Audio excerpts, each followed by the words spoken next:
on a court. Alas, Murmured the voice. Oh, what is the matter? Cried Dante. I have made a mistake owning an error in my plans. I took the wrong angle, and have come out 15 feet from where I intended. I took the wall you are mining for, the outer wall of the fortress. But then you would be close to the sea. That is what I hoped. And supposing you had succeeded? I should have thrown myself into the sea, gained one of the islands near here, the Isle of Dome, or the Isle of Tiberlin, and then I should have been safe. Could you have swum so far? Heaven would have given me the strength, but now all is lost. All? Yes, stop up your excavation carefully. Do not work any more, and wait until you hear from me. Tell me at least who you are. I am number 27. You mistrust me, then, said Dante. Edmund fancied he'd heard a bitter laugh resounding from the depths. Oh, I am a Christian, cried Dante, guessing instinctively that this man was meant to abandon him. I swear to you by him who died for us, that naught shall induce me to breathe one syllable to my jailers. But I conjure you, do not abandon me. If you do, I swear to you, for I have got to the end of my strength, that I will dash my brains out against the wall, and you will have my death to reproach yourself with. How old are you? Your voice sounds that of a young man. I do not know my age, for I have not counted the years I have been here. All I do know is that I was 19 when I was arrested, the 28th of February, 1815. Not quite 26, murmured the voice. At that age, he cannot be a traitor. Oh, no, no, cried Dante. I swear to you again, rather than betray you, I would allow myself to be hacked in pieces. Okay, we're getting kind of a fun interaction here between number 27 as he introduces himself and number 34, who is Dante. Let's not call him number 34 because that is dehumanizing.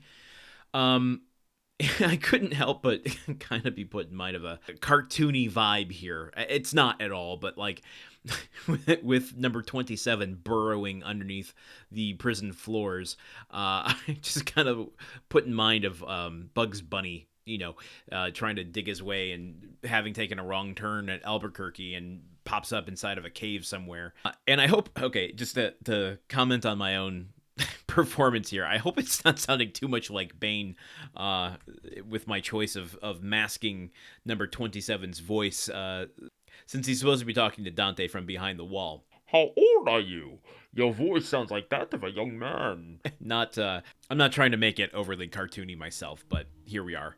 Clearly, because number 27 asks Dante what his age is, he is gauging how much he can trust him, right? There are all these little tiny meta interactions testing Dante's loyalty. Number 27 has to be careful, obviously, who he's aligning himself with, especially if he can't see the other person and he is trying to escape. So he asks his age and then says, oh yes, someone so young can't be a traitor, that's for sure. I don't know that that's true, but that's what he says. But also telling him to stop work and wait. Like, you have to trust me.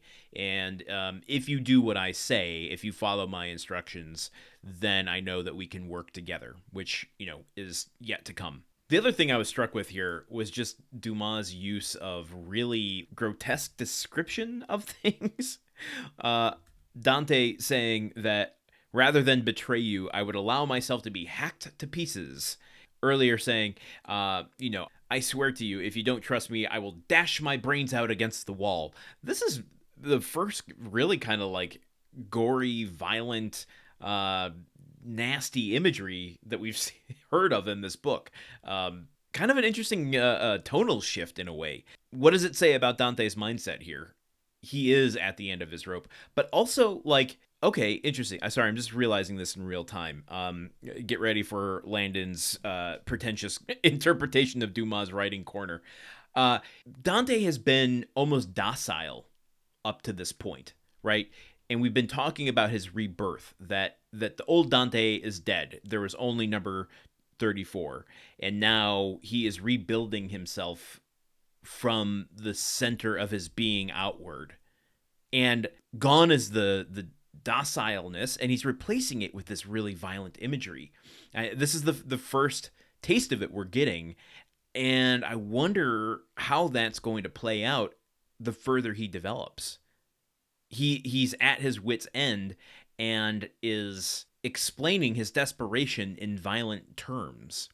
Can he get that under control? Is he going to shed those thoughts? Is he going to nurture and help them?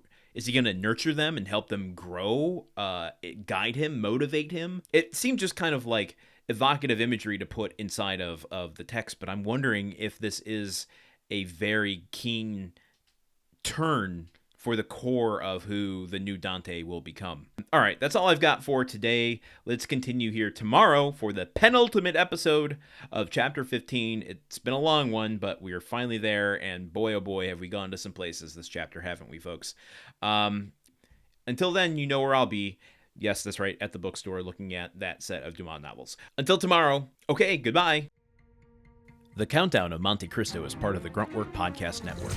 This show is produced, edited, and hosted by Landon Solano. The original text of The Count of Monte Cristo by Alexander Dumas. Theme song by Magic Solo. If you want to support the show and others like it, visit patreon.com/gruntworkpod. Thank you for listening. See you tomorrow.